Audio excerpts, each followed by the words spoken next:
Welcome to this step-by-step tutorial on managing rules in Oracle Profitability and Cost Management Cloud.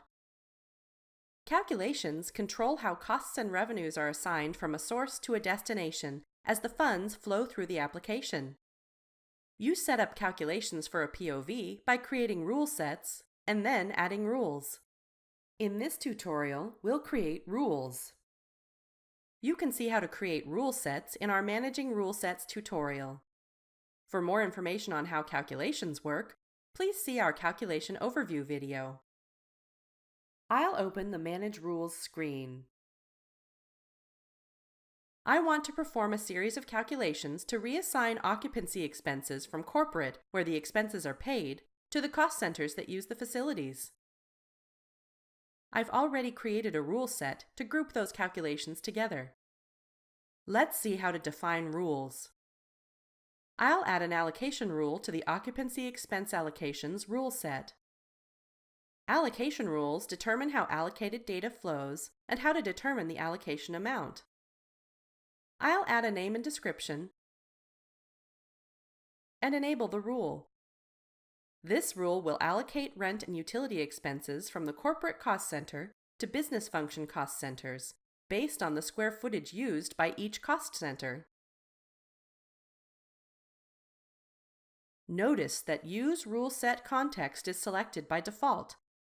To simplify rule creation, you can set dimensional context at the rule set level so that it applies to every rule in the rule set.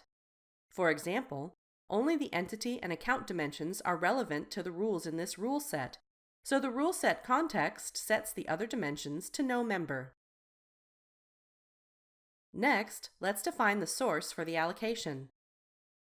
I'll use member selection to define the source as the intersection of the facilities account and the corporate cost center.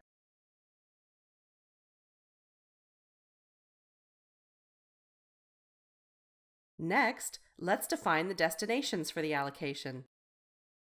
Instead of selecting an account, I'll select Same as Source to use the facilities expenses account again. When I select entities, I'll select the business function cost centers like facilities, sales, manufacturing, and so on.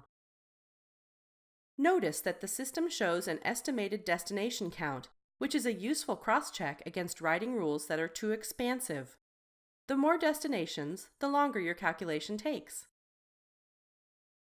Next, let's define the allocation driver basis. You can specify a driver or allocate the source evenly to the destinations. In this example, the allocation is based on the value in the occupancy square feet account for each cost center as a percentage of the total for all the destination cost centers. On the Offset tab, you can control where the offsetting or balancing entry is logged. And on the Rule Context tab, you can see the dimensional context derived from using the rule set context and global context. I'll save the rule. In addition to allocations, you can also create custom calculations. Custom calculation rules enable you to define calculations to be performed in a certain region of the database. They are used primarily to create what-if scenarios by adjusting existing data, create custom driver values for use in allocation rules, or to accommodate specific reporting requirements. For this example, I'll create a custom calculation to increase corporate utilities expenses by 15%.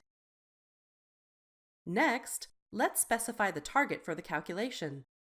The target defines the range over which the formula is executed. The balance dimension is the system dimension where allocation results are stored and is also the default selection for storing custom calculations. I'll specify the utilities account and the corporate entity. Notice that utilities is a sub-account of the facilities expenses account we used in the allocation rule earlier.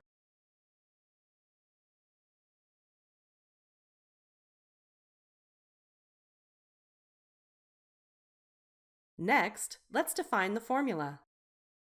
In this example, the formula uses members from the system dimension, balance, to record an adjustment. I'll validate the formula and save the rule. Notice that both rules in this set have the same sequence. I want to adjust the utilities expenses before I allocate, so I'll change the sequence for the allocation rule to 2.